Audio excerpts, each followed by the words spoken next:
parties are saying, Icona, it's not going to take place. What you're telling me is that Zuma and those that are following him, MK, have got a significant support because they brought that to the ANC.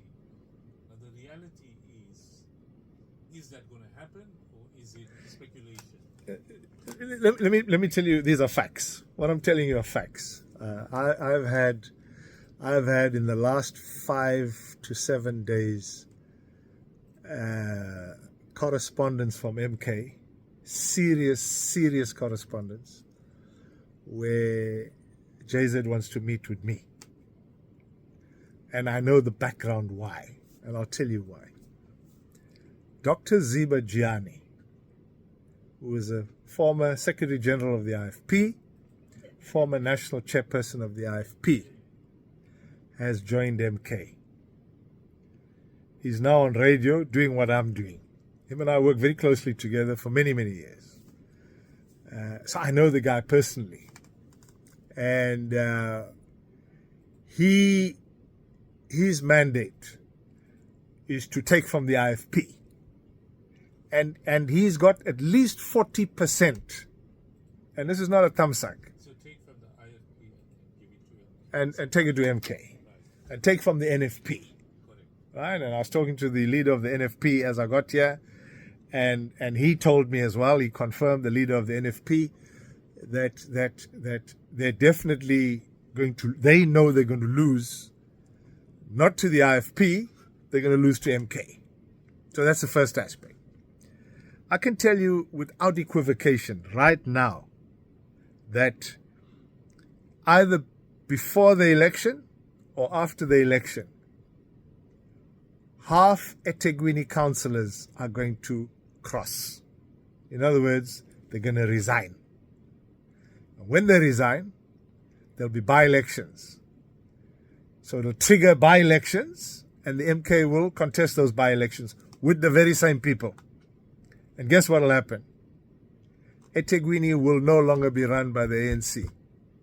So the point I'm making to you now is that the tsunami that's coming politically is catastrophic, especially for minorities. What you're saying is that those councillors have already complained that because of Tolo, they are now going to resign. Yeah. There were some articles that came through. So there's a bigger game than what the eye sees in terms of MK and its influence and its support in KZN and Gauteng, which forms a significant number of voters. Absolutely.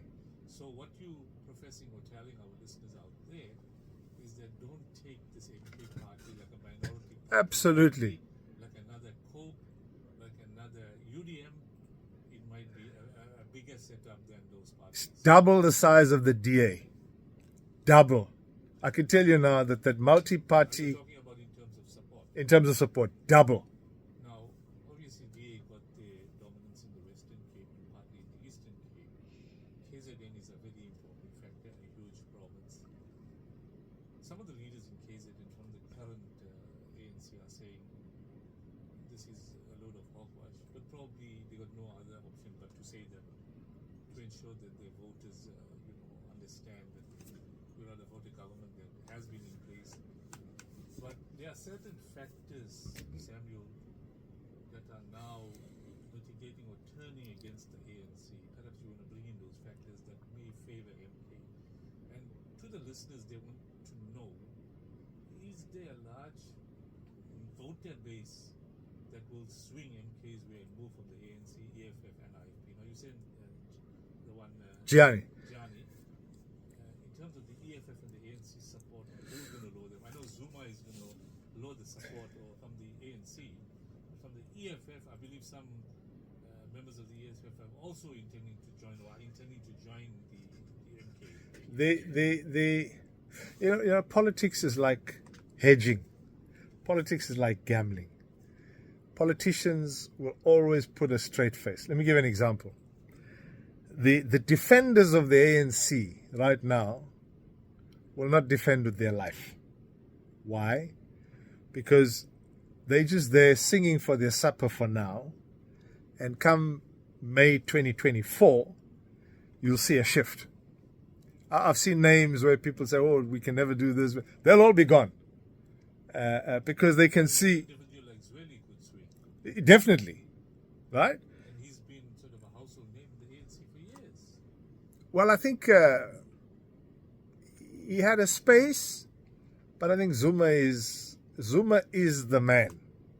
Let's just cut a long story short. 81 years old, he still has a Because of the things he did. Give you an example. If you look at infrastructure spend, and it'll be a good story to tell for Hassan as an economist. If you look at infrastructure spend from 2009 to 2017,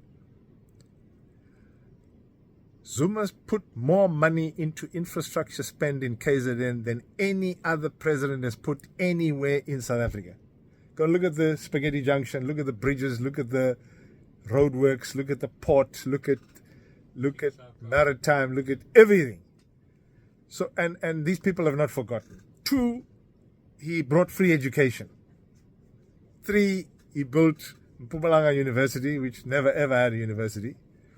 And he built another university in the Western Cape. So there's a lot of stuff he did. He built in Kandla as well. But Built a swimming pool and call it fire pool. But I listened to He also capacitated the Guptas. in defense of Zuma. I don't know the guy, although I was there when we elected him in 1990 in the first conference of the ANC.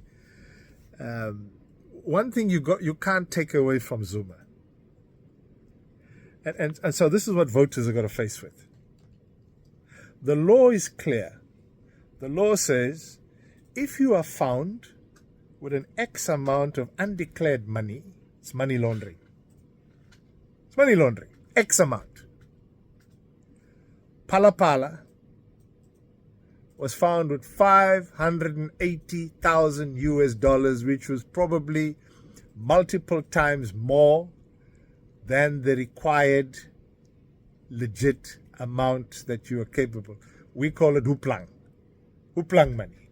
Let's not lie to each other. If I had hooplang money in the mattress, if you got hooplang money in the mattress, it means the safe was full. Let's be honest. What is being mentioned is that Ramaphosa is also part of the scam of being. He's a globalist. But what Jacob Zuma is now under pressure is to pay 29 million in legal fees because obviously the state is saying that Supreme Court of Appeal ordered 2 years ago telling the state that to go after refunding costs for Zuma. Because he wasted everybody's time. They're too late. Now, there are also sort of messages or comments coming through from the Minister of Police, Blake Mkele, and also the Secretary General, that who caused the decline in government is during the Zuma administration. So Zuma is saying that I want to come into power through MK to fix up things, but he caused the problem. But Mbalula is lying. And I'll tell you in front of Mbalula is lying. He was a protagonist. That student said he'll die for Zuma. Right? And so did Becky Tele. So we mustn't have people who speak with forked tongues. Solo was a pro-Zuma supporter. And All of them. He's now swung Ramaphosa as well. Duma himself. Zuma as well. Now, you mentioned that people are seesawing in politics and they go with the wind and they become chameleons and they change. And that's exactly what's happening, not only in the ANC but also in the DA, the EFF, the IFP indeed. Now, the reality is that there's speculation that MK must not be treated like another minority party. They are serious contenders to achieve a significant amount of votes in the next election. And you mentioned that there are important individuals that are joining. And one of it is Gianni, and others are imminent to join, and they may swing the last minute. So the fact that Zuma chose to join MK and market MK as a potentially big party needs to be taken seriously. But you haven't convinced our listeners out there.